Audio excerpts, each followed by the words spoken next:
This is Democracy Now!, democracynow.org, the War and Peace Report. I'm Amy Goodman with Renee Feltz. We're joined by a number of guests for the rest of the hour, beginning with Sophia Elijah, an attorney who's represented many political prisoners. She successfully won the release of Marilyn Buck in 2010 so that Buck could live her final weeks in freedom before she died from cancer. Elijah also has a separate career as the executive director of the Correctional Association of New York, which monitors conditions in state prisons. Before that, she was deputy director of the Criminal Justice Institute at Harvard Law School. First, I want to turn to a comment made by former UN ambassador, former U.S. ambassador to the United Nations, Andrew Young. A reporter with the newspaper Le Matin de Paris asked him about the Soviet Union and its treatment of political dissidents.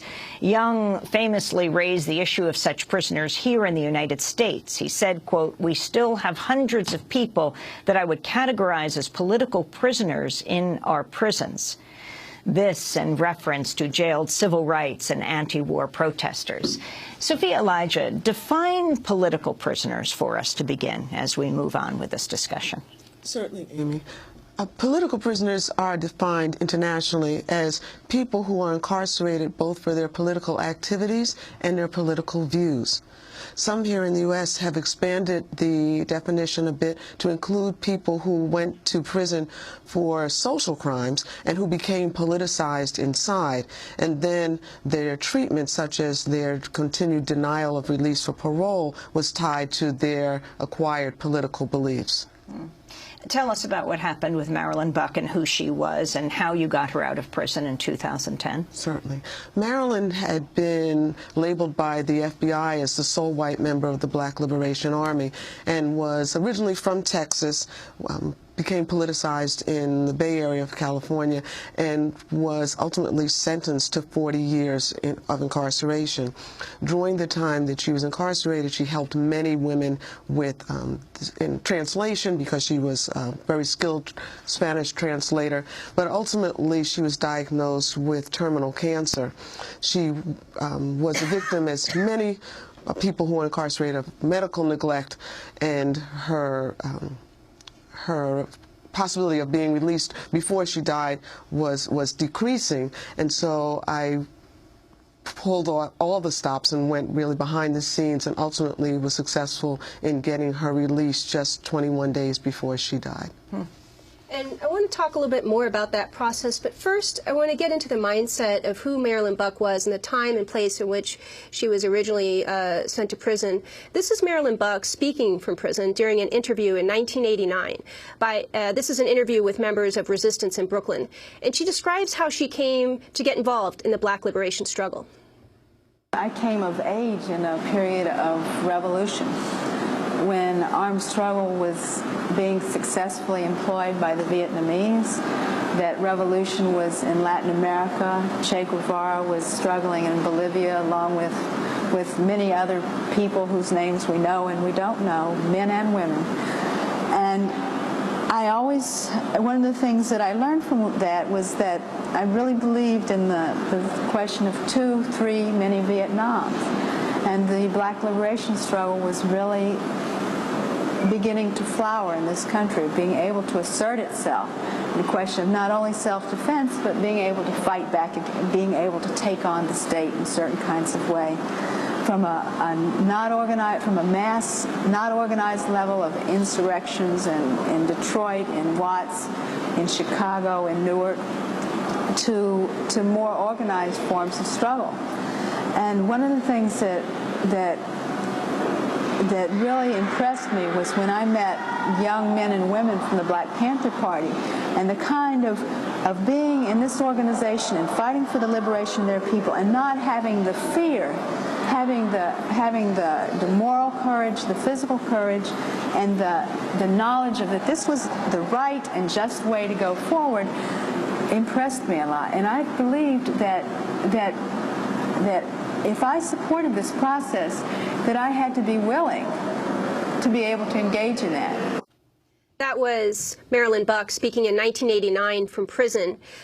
Now, Sophia Elijah, you helped get her out, but I wanted to go back to that clip for a minute to talk about the time in which she went in and to help us again place who these people were when they became political prisoners in the era in which that happened. And then I wanted to see if you could talk about how your work getting her out relates possibly to other political prisoners who are also seeking release. Yes. Well, Marilyn became politicized during the Civil Rights Movement and the Black Liberation Movement and other national liberation movements, for the Puerto Rican independence movement, for instance, and she was part of a larger movement of North American anti-imperialists who challenged issues of racism and capitalism in the U.S., and they also challenged the U.S. foreign policy, like the war in Vietnam. All of those factors that were going on helped to shape who she was, and she was really committed to anti-racism, and she carried that strongly in all of her messages and in her activities. She, as you know, became more and more involved in the Black Liberation Movement. She was accused by the FBI as being a person who purchased guns, produced false identification in an effort to protect people who were targeted by the FBI's COINTELPRO program as they engaged in what ultimately was determined to be legal activity. The FBI targeted many members of the Black Liberation Movement and other liberation movements for frame-ups, assassinations, and long periods of incarceration. Despite all of those odds, you managed to win her release so that she would not have to die in prison as she suffered from cancer in her later years. How does that relate to, for example, Lynn Stewart, another person who is currently incarcerated in federal prison in Fort Carswell Medical Center? It sounds like a hospital, but it's a prison down in Fort Worth. And she also is suffering from cancer and has been given by her oncologist in prison earlier this year 18 months to live. I'm sure it's less now. Right. You know, ironically, Marilyn and Lynn were in the same facility.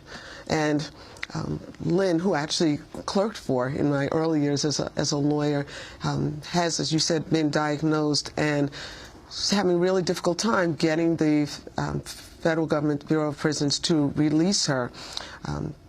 There are a number of efforts, a number of people are calling for her release, and this actually is a larger problem in our prison system with respect to compassionate release and medical release.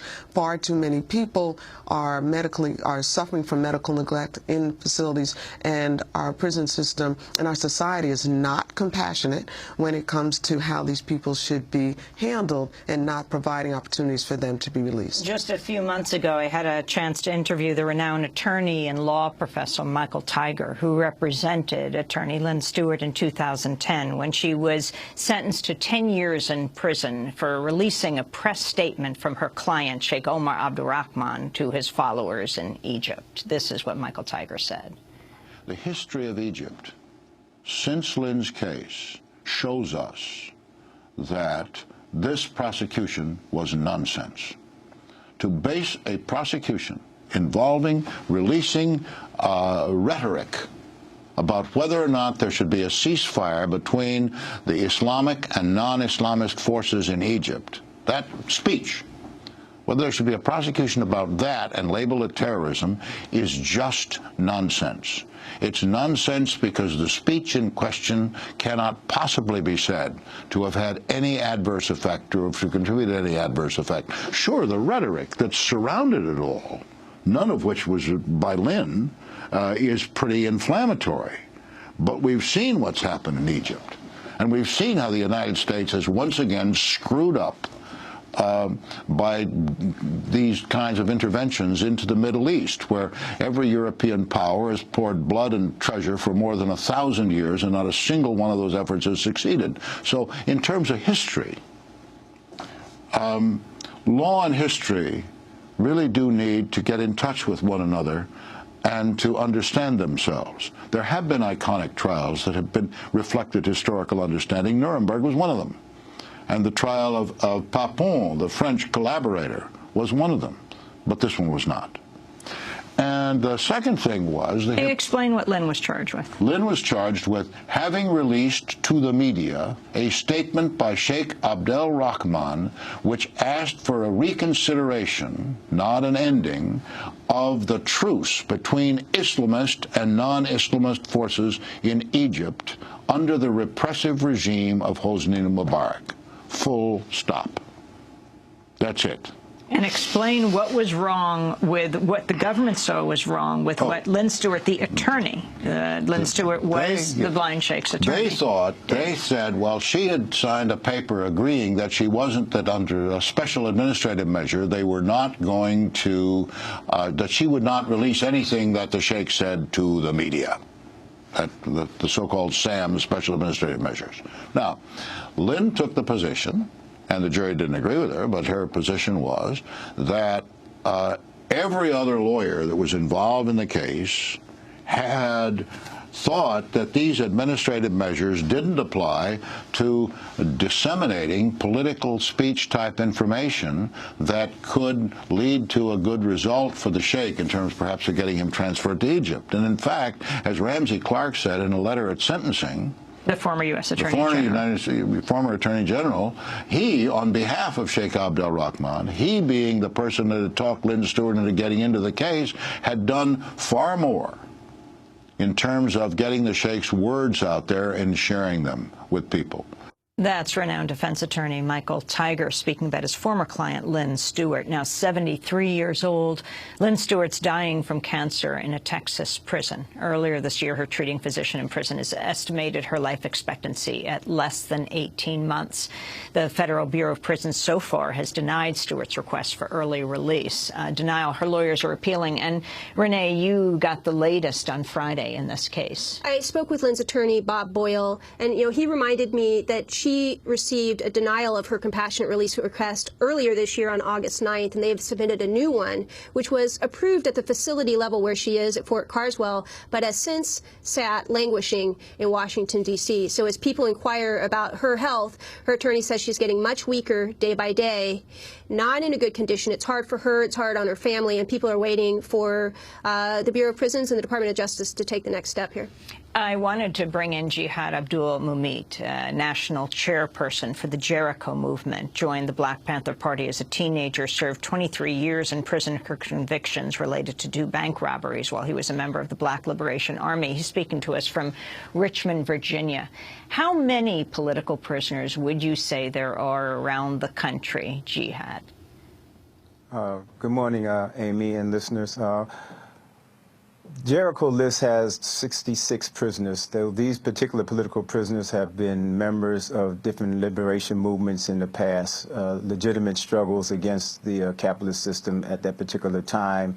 But no doubt there's hundreds now, particularly when you look at the war on terrorism, quote unquote, against the Muslim population and the singling out fabricated cases, contrived cases, and conspiracy cases that mean a hill of beans, really. This aggressive prosecution. So I would say there are hundreds of political prisoners. But on our particular list, those that have been actually attached to organizations and movements from the 60s and 70s, we have about 66. Now, you visited many of these men in prison, some women too, and I want to ask you specifically about one who is facing some health challenges now that you've mentioned before. That's Robert Seth Hayes here in New York. Can you tell us about who he is briefly and the challenges he's facing right now? How long has he been inside? Seth, we call him Seth, but Robert Hayes is a member of the Black Panther Party and the Black Liberation Army. He was arrested in 1973 and convicted in 1974. So I guess doing the math, that puts him up to about 40 years, which most of our prisoners for those days going back to the 70s, we're talking about 40 years, which is much more time than Nelson Mandela has served in prison, and these are our Nelson Mandelas. But he's 65 years old, and he's suffering from diabetes that he's had now, I guess, for about 15 years or so, fluctuating sugar levels all the way from up to 400 to all the way down to 20, where he's falling out. I think he fell out about 2 weeks ago from this hypoglycemic type of reaction to low blood sugars, and it seemed like the jail authorities just cannot get it right. So we recently had a national call-in campaign, which is one of the things that Jericho does for our prisoners when issues arise, to kind of mobilize people across the nation to call in and put pressure on the prison authorities so that he can get medical care. So hepatitis C is what he has, and diabetes, acute diabetes right now that he's suffering from. I want to go to it. Go ahead, I'm sorry. No, also, I'm just saying he's supposed to be going to infirmary, I guess, in the first week in January, and once again, this is only the result of many, many people calling in, putting pressure on the administration. They just can't seem to get it right. I guess their response to his diabetes is to give him no candy and cut down his sugar. So there's no really healthy diet that goes along with that. The modulation of his insulin injections has always been awry and can't seem to get it right, except for the fact of his fellow comrade prisoners that look after him and can see that he's going through different bouts and he's getting kind of loopy, and or that he's even fallen out. He probably would be dead by now. Now, I've looked into this situation, as you mentioned, 67 political prisoners around the country that Jericho Movement monitors and follows and seeks freedom for. And to me, when I look at it, I saw many people, as you described, who face medical challenges from being in solitary in some cases for a long time, or just growing old in prison, as you mentioned, in their 60s and 70s.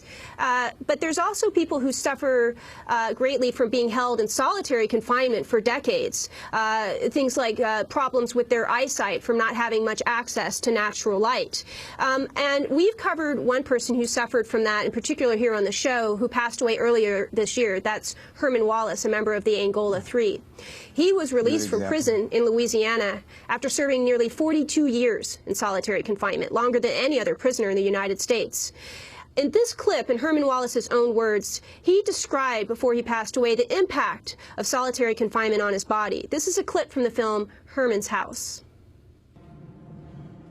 Being in a cage for such an extended period of time, it has its downfall. I mean, you may not feel it, you may not know it, you may think that you're okay, and you just perfunctorily move about, you know. However, when it was removed from out of that type of situation and placed in an open environment where, you know, you're even breathing that oxygen and it's getting into your lungs and you're feeling something, you know, growing within you, and you begin to develop a different mode within your body. I even watch my body. I've looked in the mirror and I've seen muscles and begin to pop out there. I begin to run even faster, and I'm saying, oh, what the hell is going on here? Much was preserved. But then I got locked up again after 8 months. And being locked up like that, the whole body just got confused. That was Herman Wallace speaking from prison. It was recorded and it aired in a film called Herman's House that aired on PBS. Herman Wallace was released from prison after a federal judge in Louisiana demanded he be released immediately, within hours. And he was. 2 days later, he died of cancer. Juan Méndez is also with us, United Nations Special Rapporteur on torture and other cruel, inhuman, and degrading treatment or punishment. His reports have found the use of solitary confinement in U.S. prisons can amount to cruel and unusual punishment and even torture. He himself was a political prisoner in Argentina in the 1970s. Welcome back to Democracy Now!, Juan Méndez. Pleasure to be here. Talk about the effect of solitary confinement, and then talk about it in the United States, how it's used.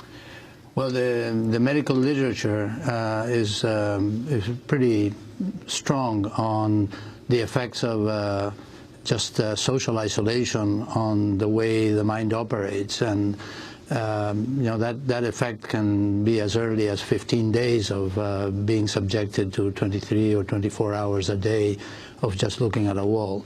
So unfortunately, international law has very little to say about solitary confinement, but that's what we're trying to change. And I wrote a thematic report 2 years ago to the United Nations General Assembly in which I tried to promote standards.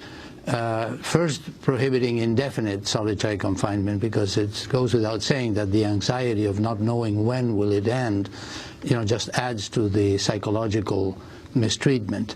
But also prohibiting prolonged solitary confinement, however defined. I propose that anything beyond 15 days of absolute solitary confinement should be considered prolonged and therefore banned. Maybe a slightly longer term, but measured in days and not even weeks or months, for conditions that are a little more moderate, like, for example, a couple of hours of social interaction a day. And then, of course, for certain categories of prisons, there should be a complete ban for even a few hours of solitary confinement. And I mean juveniles, I mean the elderly, I mean pregnant women or women feeding young children, and particularly the mentally disabled. Solitary confinement for those categories is just punitive and unreasonable, and it should be banned. As far as how it's applied, it is applied, unfortunately, all over the world in different settings and different situations. And my sense is also that it is growing rather than diminishing. And unfortunately, the United States sets a very bad example, because literally tens of thousands of people in the United States are on any given day in solitary confinement, whether that's called like that or given some other names like special administrative measures or isolation or segregation. The fact is that the conditions are that at least 22 hours a day are spent without any meaningful social interaction. You're saying you want a ban on solitary confinement after 15 days. That's you have people like Herman Wallace who served 42 years in solitary confinement consecutively. That's right. Yeah, well, those are the extreme cases that illustrate why solitary confinement is cruel, inhuman, and degrading. My report did find some legitimate uses of solitary confinement, but as long as it's short-term and not repeated and used only for addressing a very specific situation. The number of people in solitary confinement in California? Well, nobody knows for sure, but the estimates that I have seen, and I have not seen them contradicted, are about 22,000 people in solitary confinement in prisons in California at any given day. Which is why there was a hunger strike there this summer. That's right, and I've been trying to visit prisons in California, in New York State, in Pennsylvania, in federal prisons, and I'm waiting for the United States government to tell me when I can do it. You bring up the state of Pennsylvania, and I want to ask you about a person who's largely recognized as a political prisoner there, and that's Russell Maroon Shoatz. Now, I know you don't always deal with political prisoners per se in your course of work when you look at the issue of solitary confinement and how it's used, but you have taken a look at his case. Talk about how that came to your attention and what you found in your report. Well, a daughter of Mr. Shoatz contacted me 2 years ago and gave me the information about his treatment in solitary confinement for many years. Since the 1980s, I believe. That's right. I wrote to the U.S. government. We exchanged notes on that, and I published a report stating that the United States was in violation of its international obligations by keeping Mr. Shoatz in solitary confinement, because the reason, as far as I could tell, was purely punitive in nature. It was about something that had happened 20-some years ago. Now, I don't consider questions of political prisoners, because that's not my mandate. My mandate applies to solitary confinement as applied to common crime offenders, to political prisoners, or to anybody. I wanted for some background on Mr. Shoatz. I wanted to turn to Matt Meyer, who is also joining us, a longtime leader of the War Resisters League, previously served as coordinator of the International Nobel campaign for Puerto Rican political prisoners. He co-wrote the introduction to Oscar López Rivera, Between Torture and Resistance, and we'll talk about Oscar López Rivera in a moment. But talk about the case of Russell Shoatz, Matt Meyer. Give us the background as Juan Méndez talks about just his condition in prison.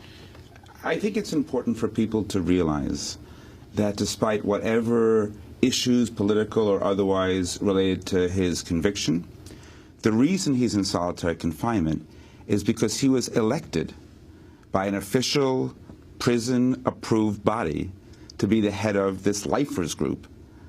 And it was because he was seen correctly as a key organizer, even amongst his fellow inmates, that he was put into the hole. He was not put into solitary confinement initially, once convicted. It was only in an immediate and very direct reaction to his organizing work. He's in Pennsylvania. He is. He's currently at Frackville, and there is some breaking news about that story that I think it's important for folks to know. Just this last weekend, and we're still getting the information now, his lawyers are actually meeting with him via conference call today, he learned from the Program Review Committee that his attempts within the institution to get released from solitary into general population have been denied. Now, this has happened before, where he's asked and requested, but in fact, in the last 2 months, the prisons transferred him into a facility, the State Correctional Institution at Frackville, Pennsylvania, with the explicit and clearly stated purpose to move him into general population. They have a program for that called the Step Down Program. It's a 60-day program that he began in late September. And every 20 days in this Step Down program, prisoners, Maroon included, get review from the prison authorities. After 20 days, a very positive review. After 40 days, again, a positive review. And after 60 days, in a panel in front of this entire Program Review Committee, even some of the most conservative guards and people within the facility at Frackville said, you have done an amazing job, you have been fully compliant, you have acted in good faith. We give you a thumbs up.